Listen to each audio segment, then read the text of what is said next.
Hello all, this is Robert the Reptile with Interdimensional Education, speaking to you from Universe 420.NGGYU/the @ symbol.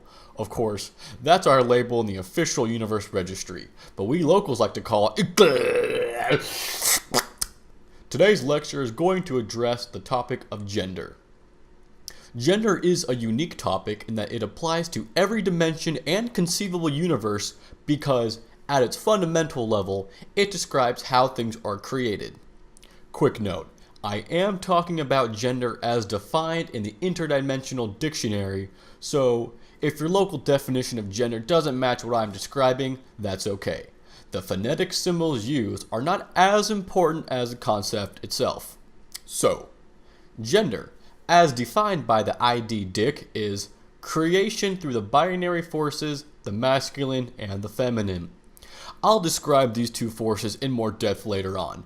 But for the moment, I will say that the masculine is the force which expresses the plan of what is to be created, and the feminine is the force which receives that plan and then undertakes the process of creation.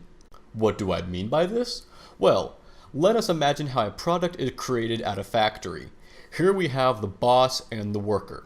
The boss, in red, is the masculine. The worker, in blue, is the feminine. And the product, in green, is the creation. In order to create the product, we need two things. First, the idea and design of the product we want to create. And second, the labor to fuel the process of its creation. In our example, the boss has imagined and designed what is to be created, but doesn't have the physical capabilities of labor to construct it. The worker has the physical capabilities to create anything, but doesn't know what to create. So, the process goes like this. The boss desires a product.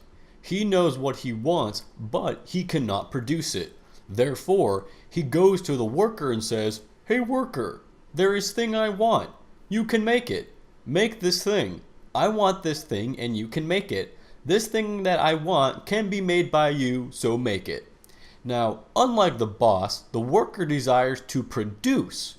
She does not desire a specific product, rather, she wants to engage in the act of production. So, when the boss approaches her and says, "Hey worker, there is thing I want, you can make it. Make this thing. I want this thing and you can make it. This thing that I want can be made by you, so make it." She replies, "Okay," and then proceeds to make the product. This example demonstrates gender through a social interaction, but the process of gender can be seen in any form of creation.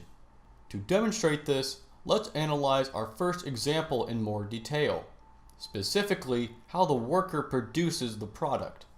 Let's say the worker is told to build a wooden chair. Now the worker, once considered the feminine, now becomes the masculine.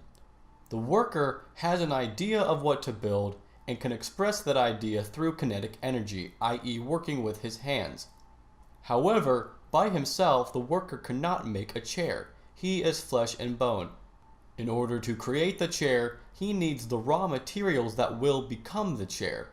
These raw materials are the feminine because they have the potential to become any product, a chair, a house, a table, etc., but cannot assemble themselves into a specific product. Just like the boss expresses his ideas onto the worker expresses his ideas onto the raw materials. Going further down the rabbit hole, let's consider the process of gender within the worker as an individual. Here we have the mind, the masculine, and the physical body, the feminine. Broadly speaking, the conscious mind makes decisions about what the individual does, i.e. deciding to make a chair, house, table, etc., but cannot perform the actions to fulfill those decisions. The body itself has the muscles necessary to perform actions, but requires a stimulant, i.e. a thought, in order to activate those muscles. As we have learned, gender is the process of creation conducted by the masculine and the feminine. We now know that the masculine provides the idea of what to create, and the feminine provides the energy to fuel that creation. The final portion of this lecture will address three topics that further explain the masculine-feminine duality. opposite force, opposite perspectives, and opposite equal authority. The opposite forces of gender are push and pull. The masculine is the pushing force and the feminine is the pulling force. That is, the masculine is always pushing its ideas out into the world so that a feminine force will pull in those ideas and manifest them. An easy way to remember this is that a star is masculine and a planet is feminine. When a star or supernova releases newly formed elements, it pushes those elements away from itself and out into the universe. Eventually, a planet is formed by the force of gravity pulling those elements into themselves and forming a single object. The opposite perspectives of gender are the strategist and the tactician. The masculine is the strategist and the feminine is the tactician. The strategist can only see the bigger picture of an idea, but cannot focus on the details of its production. The tactician can only focus on the details, but cannot see the whole idea at once.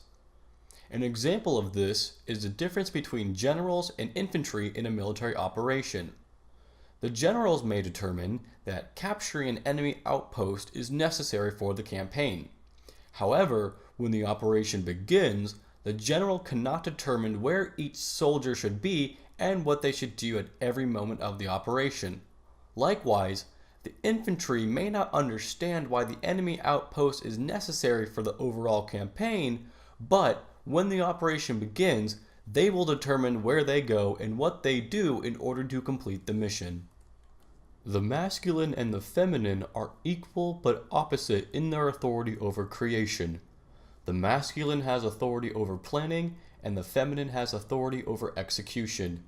To understand this, imagine the somewhat advanced government of Homo sapiens. If the goal of a government is to control the behaviors of a society, then government can be divided into two parts, the lawmaker and the law enforcer. The lawmaker decides what the preferred behaviors of society are, but relies on the power of the enforcers to make the society obedient to those behaviors. The law enforcers make the society obedient, but rely on the lawmaker to determine what the society obeys. Without the lawmaker, the society does not know how to behave. Without the law enforcer, the society does not know why to behave. And thus concludes this day's lecture. If all of these explanations confuse you, that's okay. It just means you are stupid. If you are interested in learning more, please refer to the links in the description below. I hope this video was informative, and as my friend Bill always says, reality is an illusion, the universe is a hologram, buy gold, bye.